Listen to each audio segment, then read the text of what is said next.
Okay, now Siddharth, over to you. Let's go over the highlights of the New Delhi Declaration.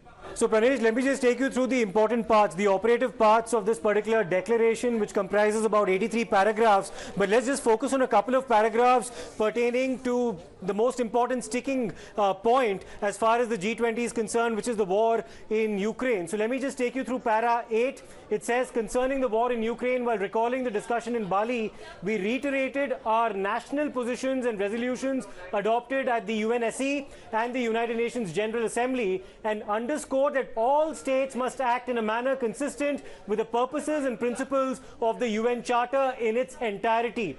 In line with the UN Charter, all states must refrain from the threat or use of force to seek territorial acquisition against the territorial integrity and sovereignty or political independence of any state. The use or threat of use of nuclear weapons is inadmissible. So this was the contentious paragraph that took some time to build a consensus around, and that's the news that Times Now actually brought to its audience a couple of hours before the declaration actually came out, about the fact that this particular paragraph had finally been agreed upon by all the member nations of the G20. Let me also take you through another important paragraph, again a reference to the conflict in Ukraine. It says, we call on, this is para 13, we call on all states to uphold the principles of international law, including territorial integrity and sovereignty, international humanitarian law, and the multilateral system that safeguards peace and stability. The peaceful resolution of conflicts and efforts to address crisis, as well as diplomacy and dialogue, are critical.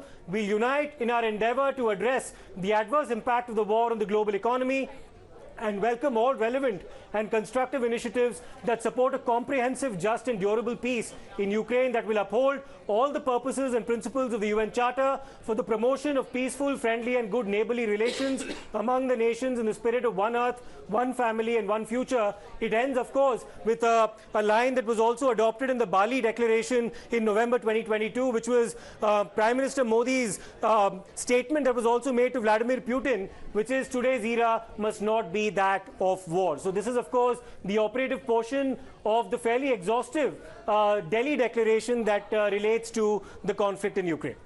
Now, Siddharth, there is a bit that says that G20 joint statement, if you highlight on where the Ukraine war is being talked about, the statement refers to war in Ukraine and not war against Ukraine, in what is being seen as a significant shift in language from the Bali Declaration, Siddharth.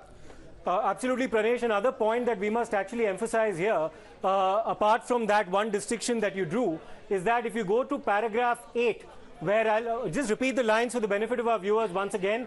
Concerning the war in Ukraine, while recalling the discussion in Bali, we reiterated our national positions and resolutions adopted at the United Nations Security Council and the UN General Assembly. Now, this part had actually been spent out in a more pronounced way in the Bali Declaration, where a direct reference had been made to the Russian Federation and the UNGA resolution that had condemned Russia for its aggression against Ukraine. So those words had actually been spelled out in the Bali Declaration. They are missing in para 8 of the Delhi Declaration. Now, whether or not that's a climb down, whether or not Russia insisted that its name not be mentioned in this particular declaration, is something that will eventually come up for discussion. But that's another important distinction that one would like to emphasize compared to what happened in Bali. Siddharth, thanks for joining us with the details of the New Delhi Declaration. 83 paragraphs, 100% consensus. That's really the biggest takeaway.